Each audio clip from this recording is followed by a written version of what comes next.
μέρα στο Σκόπελο. Πολύ θετικές επιπτώσεις. Ταξίδι, δόξα τω Θεώ, ήταν πολύ όμορφο. Βλέπετε και μόνοι σας τα παραδοσιακά χρώματα του νησιού. Αναμφίβολα προτείνεται σε όλο τον κόσμο το ταξίδι. Πάνω ο Σκόπελος. Με το κινητό σου. Βραδινή εξόρμηση στη Σκόπελο.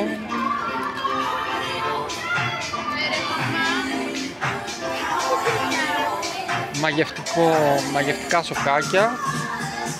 Λίγο υψηλό κόστος ζωής βέβαια. Αλλά αναμενόμενα θα λέγαμε. Για τουριστικό μέρος. Πουλήστε κανένα νεφρόπνητο, επισκεφτείτε. Έφυγα σαν κυνηγημένος. Ευρίσκομαι εις μίαν έρημον ακτήν, την οποία ο ήλιος θοπεύει τα μάλα. Μόνο ένα μικρό κιόσκι υπάρχει εδώ, από που οι ελάχιστοι λουόμενοι προμηθεύονται αναψυκτικά. Μέσα σε αυτή την απόλυτη μοναξιά προσπαθώ να επουλώσω τις πληγές μου. Δεν θα σου γράψω που ευρίσκομαι, διότι όχι μόνο δεν επιθυμώ να δω άνθρωπο, αλλά ούτε επιστολή να λάβω. Επιτέλους, ησυχία και γαλήνη. Σκόπελος 2024, Μάμα Μία. Ναι. Πάμε να δούμε το πολύ γνωστό σημείο από την ταινία. Να δούμε αν θα δυσκολευτούμε να κατεβούμε. Θα δείξει.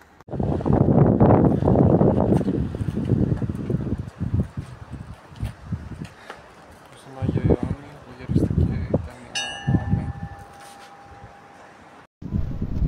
Εδώ με το Μάμα Μία, το κορίτσι μου ανεβαίνει.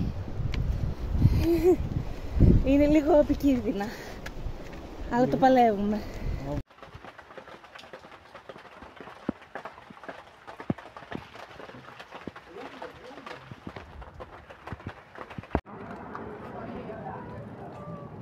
Ανέβουμε.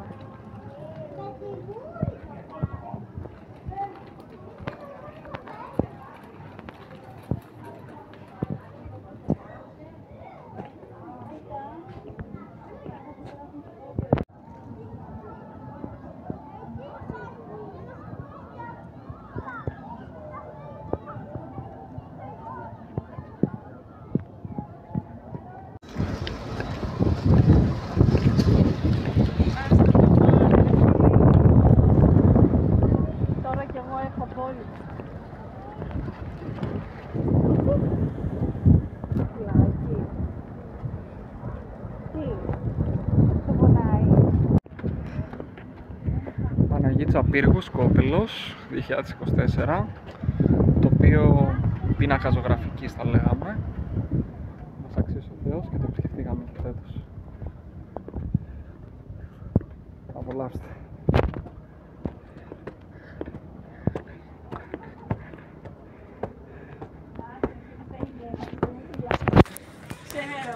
Η ανάβαση είναι ιδιαίτερα εύκολη, δεν έχει πολλά σκαλιά.